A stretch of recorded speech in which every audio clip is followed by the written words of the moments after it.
फक्त काही अडचणी वाटल्या, काही वेगळं काही करण्यासारखं असेल किंवा काही सूचना असतील आम्ही सांगत असतो अधिकाऱ्यांना. ही प्रथा आमची राहिलेली ही पाळत आलेलो आहे. तसंच आज देखील बैठक घेतो.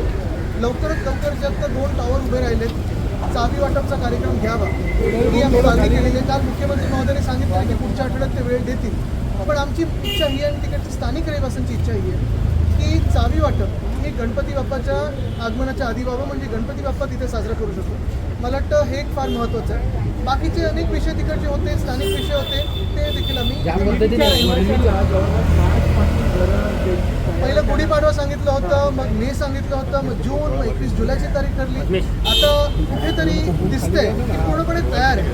तसं पाहायला गेलं तर सगळ्याच्या 2 इमारतीमध्ये 556 घरं तयार असून चावी वाटप का होत नाही आहे हा एक प्रश्न आहे. मंत्रिमंडळात अंतर्गत काही वाद आहे का, काही साधारणपणे श्रेयवाद आहे का, तर श्रेय ज्यांना घ्यायचं त्यांनी घेऊ द्या. पण आमचं म्हणणं हेच आहे की जे आता चावीधारक आहेत किंवा जे लाभधारक आहेत त्यांनाही घरं मिळाली पाहिजे.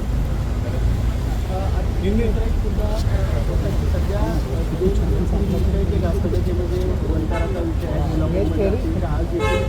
मंत्रालयामध्ये एक महत्त्वाची बैठक झाली. या सगळ्या विषयांना काय बघा, एक हे महत्त्वाचं आहे की ती हत्ती महाराष्ट्रात असायला पाहिजे का, तर दुमत नाही असायलाच पाहिजे.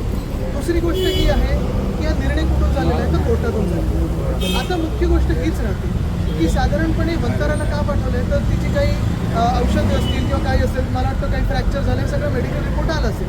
पण मुख्य गोष्ट हीच राहते की सरकार काय भूमिका घेत आहे. सरकार अपीलमध्ये जाणार आहे का, सरकार काही पुढे तांत्रिक पावलं किंवा जी काही लिगल पावलं टाकायला लागतात ती टाकणार आहे का, नुसतं चर्चेवर राहणार आहे, हा एक विषय राहतो. ह्याच्यात वंताराचा विषय कुठे येतो, तर कोर्टाने सांगितलं त्याला तिथे जाण्यासाठी, कोणी दुसरीकडे जावं. आमचं मत हेच आहे की हत्तीची जी कोणी काळजी घेते, मग कुठची संस्था असेल, वंतारा असेल किंवा कुठची संस्था असेल, त्यांनी नीट काळजी घ्यावी. आणि दुसरी गोष्ट हीच आहे की लोकांची भावना लक्षात घेऊन सरकार काय पाऊल टाकतं पुढे, लिगली ते अपील करतायत का, हे आहे. माझी जी काही चर्चा झाली आहे वंताऱ्यांचे अधिकारी देखील बरोबर, ते एवढंच सांगतात की आम्ही कोर्टाचं पालन करतोय. पुढे जर कोर्टाकडून आदेश आला की त्यांना परत पाठवतो, आम्ही ते करू. एकीकडे पाहायला गेले तर चित्रावाघ या विधान परिषदेत कबूतरखाना 8वा विषय मांडतात, तर दुसरीकडे मंत्री मंगलप्रभात लोढा देखील आता हाच परत विषय येतो. म्हणजे कबूतरखान्याचा पण हाच विषय आहे की हा देखील कोर्टाचाच निर्णय आहे. आता पुन्हा एकदा सांगतो की स्थानिक पातळीवर लोकांची भावना तुम्हाला माहिती आहे का आहे, स्थानिक जे कोणी रहिवासी असते, पण ती रहिवाशांची भावना लक्षात घेऊन सरकार काय पुढे करणार आहे याच्यावर देखील लक्ष असणारच आहे. कारण सरकार परत जे वंतारासाठी सांगितलं किंवा हत्तींसाठी सांगितलं, तिथे पण तेच सांगतोय की पुढे अपीलमध्ये जाणार आहे की चर्चा स्तरावर होणार आहे. मुख्यमंत्री म्हणतात की अचानकपणे बंद करणं हे योग्य नाही. दुसरी गोष्ट म्हणजे मंगलप्रभात लोढा जे मंत्री आहेत ते स्वतः लेटर लिहितात BMCला. ह्याच्यावर धक्कादायक गोष्ट अजूनही मी कारभारात पाहिली नाही. ते पालकमंत्री आहेत, ते आदेश देऊ शकतात तरी ते लेटर लिहितात. तसंच त्यांनी जैन देरासर केलं होतं. जैन देरासर मी 2दा वाचलं होतं पालकमंत्री म्हणून, ते त्यांनी पाडू दिलं पालकमंत्री म्हणून आणि नंतर तिथे आंदोलनाला गेले. पण त्यांचं म्हणणं आहे की ज्या ठिकाणी मानवी वस्ती नाही, म्हणजे रेस्कोर्स असेल किंवा बघा, ह्याच्यात विषय स्पष्ट आहे. एक जर कबूतरखाना तिथे ठेवायचं असेल आणि जर स्थानिकांची भावना ती असेल, आम्ही स्थानिकांच्या भावनेसोबत आहोत, ठेवायचं असेल तर तिथेच.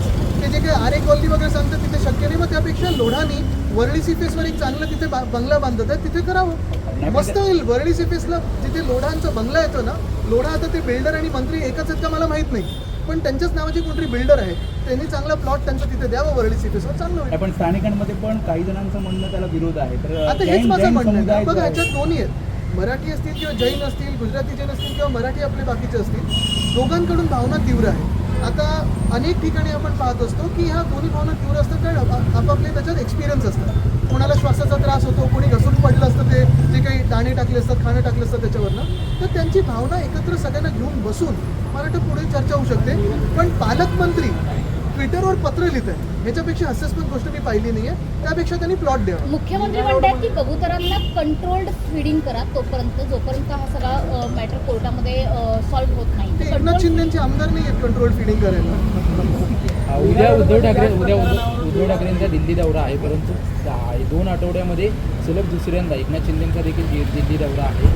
कसं पाहता येतं त्यांच्या दिल्ली दौऱ्यासोबत गावाला किती वेळा गेले हे देखील पहा. पण 15 दिवसातून चंद्र वेगळं बदलत असतो. इंडिया आघाडीची बैठक होणार आहे, काय नेमकी रणनीती असं कारण असं सांगितलं तर उपराष्ट्रपती पदाचे. बघा, इंडिया आघाडीची बैठक तर आहेच, त्याचसोबत आमच्या खासदारांची देखील बैठक आहे.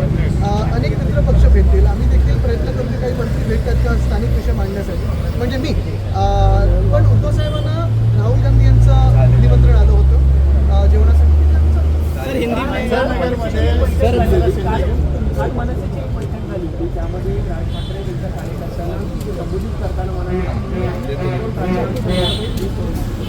एकत्र येत असेल तर तुम्ही मनसेच्या कार्यकर्त्यांनी आपापसात म्हणतात की तुमचं संघटनेच्या एका काळामध्ये दोन्ही ठाकरे एकत्र येतात. बघा एकच आहे, मी तुम्हाला सांगतो की महाराष्ट्रासाठी जर दोन भाऊ एकत्र येत असतील तर मला वाटतं ज्यांच्या पोटात दुखतंय ते बोलायला लागले बाकीचे लोक. संभाजी भिडेंनी एक वादग्रस्त पुन्हा एकदा वक्तव्य केलं ते म्हणजे सर्व धर्म समभाव मानणारे म्हणजे नक्कीच काही नीचपणा आहे. बघा आता मला त्या वयाप्रमाणे त्यांच्यावर जास्ती बोलता येत नाही, पण आता ही अशी भूमिका घेणं हे किती मॅच्युरिटीचा भाग आहे हे तुम्ही ठरवायचं. सर एक अहिल्यानगरमध्ये शिंदे गटात प्रवेश केल्यानंतर अनेक पदाधिकाऱ्यांनी आम्ही प्रवेश केला नसल्याचे सोशल मीडियावर काय व्हिडिओ टाकले, काँग्रेस यादी पुढे आली होती, काय सांगता? आता पूर्ण त्यांचा गटच बोगस आहे, ते लवकर ठरणार आहे. आता कोर्टाचा निकाल जेव्हा येईल तेव्हा येईल. पण सर एक पुण्याच्या गणेशोत्सवा संदर्भात हे आहे जे पुण्याचे मानाचे गणपती आहेत त्या मानाच्या गणपतींमुळे इतर गणपतींना जे आहे विसर्जन मिरवणुकीत अडथळे निर्माण होतात, त्यामुळे जे इतर गणपती त्याच्यात त्यांना ठरवू द्या, त्याच्यात आपण पडायचं नाही. सर हिंदी में बताइए, कबूतर खाने को लेकर मंगल प्रभात जी ने जो है पत्र लिखा था और उसको मंगल प्रभात जी ने जो पत्र लिखा था, क्या लगता है कि इससे देखिए श्री मंगल प्रभात लोधा जी ये स्वयं एक पालक मंत्री है, इसी मुंबई के पालक मंत्री है, सह पालक मंत्री, उनकी पावर्स बहुत छाटी गई है. लेकिन अगर वो खत लिख रहे हैं बीएमसी को जहाँ वो आदेश दे सकते हैं, उससे ज़्यादा कोई जोक बड़ा इसमें नहीं हो सकता. दूसरी चीज़ ये है कि अगर रही बात कबूतर खाना की, तो वो कह रहे हैं संजय गांधी नेशनल पार्क लेके जाओ, आर्य कॉलोनी, वैसे तो नहीं होगा. बात यही है कि दादर में रहना चाहिए कि नहीं रहना चाहिए. जो भी स्थानिक रहवासी है उनकी जो भावना है उसका आदर होना चाहिए. दूसरी बात, अगर उनको कोई ऑल्टरनेट प्लॉट देना है तो वर्ली सीफेस पे एक लोढ़ा करके कोई बिल्डर है, मुझे पता नहीं वो सेम है कि नहीं, वहाँ एक कोई अच्छा बंगला बन रहा है, वहाँ कबूतर खाना बहुत अच्छा बड़ा आ सकता है, वहाँ सोचो.